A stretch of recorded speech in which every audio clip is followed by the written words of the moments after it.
ایک شخص کھڑا تھا اس ایجنڈے پہ کہ میں نے غریب کو بچانا، اور اس کا نام عمران خان ہے. بعد میں آپ کو جو کوئی مرضی میں بتاؤں، کوئی اور بتائے، وہ غلط بات ہے. ایک شخص تھا، لٹرل میننگز میں ایک شخص تھا. میں نے اپنی آنکھوں کے ساتھ دیکھا. میں نے بھی انہیں مشورہ دیا تھا کہ سر لاک ڈاؤن لگا دیں پرائم منسٹر صاحب. Lockdown. ایک پرائم منسٹر کھڑا تھا جو کہتا تھا کہ میں نے ہر صورت پاکستان کے غریب کو بچانا ہے. اللہ نے خاص کرم کیا، محمد مصطفیٰ صلی اللہ علیہ وسلم کی خاص رحمت سے پاکستان بچ گیا، ان حالات سے بچ گیا جو دنیا میں آئے، اور ہماری اللہ سے دعا ہے کہ ہم آگے بھی بچے رہیں. تو بڑی مشکل سے یہ کشتی کو چلاتا ہوا پاکستان اس بھنور سے نکالتے ہوئے ہم رواں دواں ہوئے. ہماری معیشت نے بھی ریکور کیا. آج world bank who, economist who, WHO ہو، وہ پاکستان کو دنیا کے جو ٹاپ کے 3 یا 5 ملک ہیں جنہوں نے کرونا کو بہترین انداز سے ٹیکل کیا، ان میں ایک دے رہے ہیں. غریب ملک ہونے کے باوجود، ویکسین نہ بننے کے باوجود، ہمارے پہاڑ جیسے دوست، مضبوط دوست چائنا نے ہمارا ساتھ نہیں چھوڑا. اور پاکستان میں آج جو سب سے زیادہ خطرناک سوسائٹی کا ورنریبل حصہ ہوتا ہے، بزرگ ہمارے جن پہ کرونا سب سے زیادہ اثر کرتا ہے، ہم بہت جلدی ان کو ویکسینیٹ کرنے میں کامیاب ہوئے. اب اگر کوئی نہیں کروا رہا تو اپنی مرضی سے نہیں کروا رہا. ویکسین ختم نہیں ہونے دی. پاکستان کی حکومت نے بڑے مشکل حالات میں اس ویکسین کو ارینج کیا، میں دیکھتا رہا، لیکن ویکسین ختم نہیں ہونے دی، ویکسین ہوئی. اس کے ساتھ ہی ہمیں ایک اور بھنور کا شروع ہو گیا، جس کے بعد میں آؤں گا. جو نواز شریف صاحب کی جعلی ویکسینیشن ہوئی، میں اس پہ آتا ہوں کہ اس نے کس طریقے سے نقصان پہنچایا. اس کے بعد ہمارے ساتھ یہ ہوا کہ کسی ملک نے ہمیں ریڈ لسٹ میں ڈال دیا. ہماری پوری کی پوری جو لیبر ہے، ملک میں زر مبادلہ آتا ہے جس سے یہ ملک چلتا ہے. زر مبادلہ سب سے زیادہ کون بیچتا ہے؟ آپ کو پتا ہے، ہمارا مزدور بیچتا ہے، جو مڈل ایسٹ میں مزدوری کرتا ہے جا کے.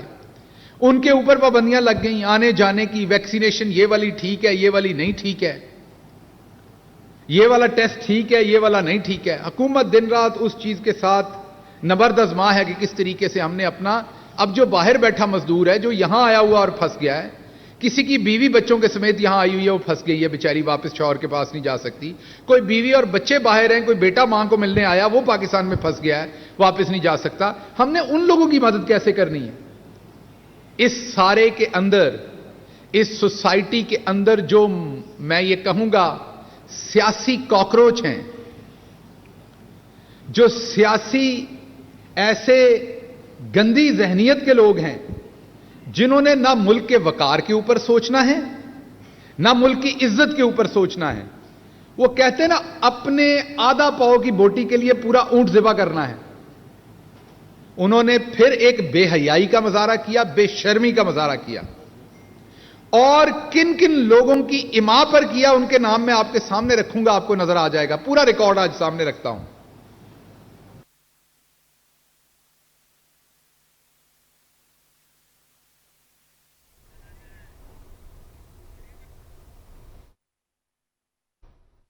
پوری قوم لڑ رہی ہے، پاکستان کی پوری جو بیوروکریسی ہے وہ لڑ رہی ہے، پوری حکومت لڑ رہی ہے کہ ہمیں ریڈ لسٹ سے نکالا جائے، ہمیں فلاں ملک میں آسانی ملے.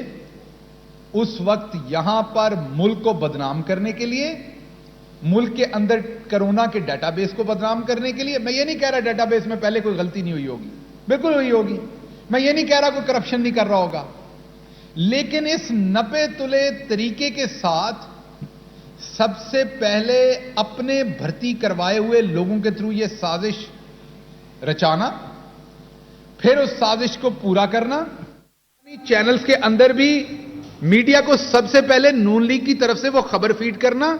میڈیا کے دوست بیٹھے ہوئے انہیں پتا ہے، یہاں شاہد چودھری صاحب بیٹھے انہیں پتا ہے کون کون خبریں بیچتا رہا ہے. یہاں پہ رانا عظیم صاحب بیٹھے ہوئے لاہور میں، انہیں سارا پتا ہے کون کون خبریں بیچتا رہا ہے. انہوں نے اپنا پروگرام بھی کیا ہے 2 دن پہلے اس پہ.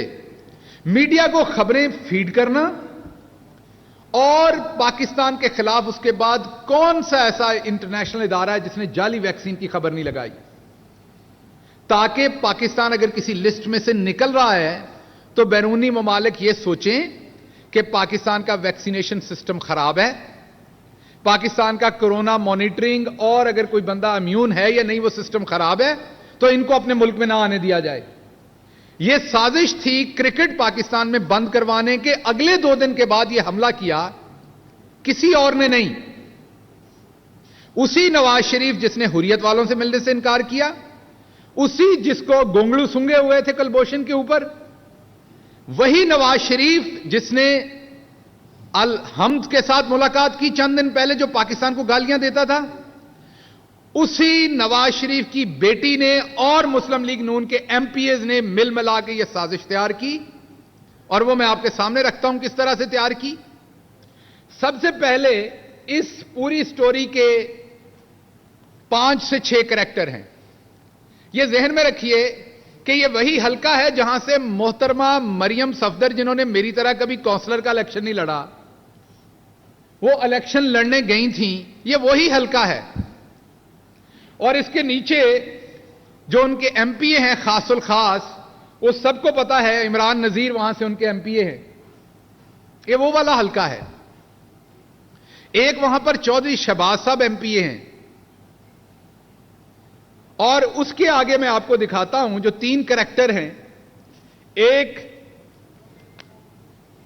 حسن راجہ حسن, ابو الحسن جسے کہتے ہیں, ایک عادل رفیق, اور ایک نوید نامی کریکٹر ہے.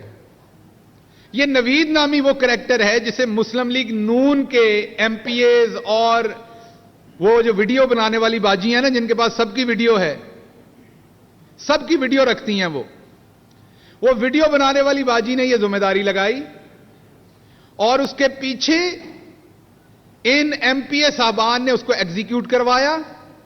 یہ نوید نامی شخص آج کل باہر بھاگا ہوا ہے. اس کے باہر بھاگنے کی وجہ یہ کہ اسی ہاسپٹل کے اندر آئی ٹی کا پورا ٹھیکہ اس کے پاس تھا, پوری ہائرنگ فائرنگ اس کو نون لیگ نے دی ہوئی تھی. یہ شاد باغ کا رہنے والا ہے, اس کا پورا ٹبر نون لیگی ہے, اور یہ تمام یہاں پر خرد برد اس ہسپتال میں جو کرتے رہے اس زمانے میں, وہ نون لیگ کرتی رہی ہے. اور یہ ہے پہلا اپوائنٹمنٹ لیٹر عادل رفیق کا, یہ میں ابھی میڈیا کو دے دوں گا تاکہ آپ دکھا سکیں. جو اس کا پہلا کردار ہے, یہ بھرتی کروایا چودھری شہباز جو ایم پی اے ہیں, انہوں نے مبینہ طور پر اس کا جواب انہیں دینا پڑنا ہے. یہ 2015 میں وہ بتائیں کہ کیا یہ انہوں نے بھرتی کروایا تھا یا نہیں, اس کا سوال کا جواب میں ان سے مانگ رہا ہوں. یہ 2015 کا ان کا اپوائنٹمنٹ لیٹر ہے. حکومت کس کی تھی 2015 میں, آپ کو یاد ہوگا اچھی طرح سے. اچھا, آپ کہیں گے اب کوئی بھی بھرتی ہوا آپ اس کو نون لیگ کا کارکن بنا دیں گے. جناب, اس کا میں آپ کو بعد میں بتاتا ہوں کہ یہ میں ایسے ہی بنا رہا ہوں یا خاص بات ہے. تو یہ عادل رفیق سن آف محمد رفیق, میں گھر کا ایڈریس نہیں بتاتا, شالیمار ٹاؤن کے رہنے والے ہیں یہ صاحب. یہ 2015 کی فیبروری 2015 کی 12 تاریخ کو ان کو اپوائنٹ کیا گیا. یہ دوسرے صاحب ہیں ابو الحسن صاحب, ان کو نومبر کی 25 تاریخ اور 2017 میں بھرتی کیا گیا. یہ ان کا اپوائنٹمنٹ لیٹر ہے, یہ بھی میں میڈیا کو کاپی دیتا ہوں ابھی. اس کا بھی جواب دیں ایم پی اے شہباز صاحب کہ کیا نوید کے ساتھ مل ملا کے اس کو بھی آپ نے بھرتی کروایا تھا یا نہیں. اس سوال کا بھی میں جواب پوچھ رہا ہوں آپ سے. اب آپ کہیں گے کہ آپ نے ان کو کیسے بنا دیا. یہ ہے جی, یہ عادل رفیق, یہ ان کی فیس بک, میں صرف ایک تصویر دکھا رہا ہوں, بھری پڑی ہیں تصویریں, آپ ڈیلیٹ کر رہے ہیں وہ کل سے. بھری پڑی ہیں تصویریں مسلم لیگ نون کے لوگوں کے ساتھ, ایم پی ایز کے ساتھ. اس تصویر میں واضح طور پر آپ کو مسلم لیگ نون کی لیڈرشپ نظر آ رہی ہے پیچھے. تو یہ ان کے خاص لوگ ہیں. ان کو پہلے آپ کو پتا ہے شناختی کارڈ آپ کی بڑی آپ کی مخصوص اور آپ کی پرائیویٹ انفارمیشن ہوتی ہے. ہر بندہ اپنا شناختی کارڈ کسی کو نہیں دیتا. شناختی کارڈ کی کاپی بھیجنا اور پھر اس پہ ویکسینیشن کروانا, یہ جتنے بھی صاحبان ہیں ان کی اگر آپ فیس بکس اور میڈیا دیکھ لیں جتنا بھی ہے, تو آپ کو نظر آئے گا کہ یہ کس پارٹی سے بلونگ کرتے ہیں. اور جیسے ہی یہ ویکسین ہو جانا, اس کے بعد مریم صفدر صاحبہ کا بیان یہ نہ آنا کہ مجھے تکلیف ہے میرے والد کی انفارمیشن جو ہے وہ لیک ہو گئی. پہلا کنسرن تو بندے کا یہ ہوگا.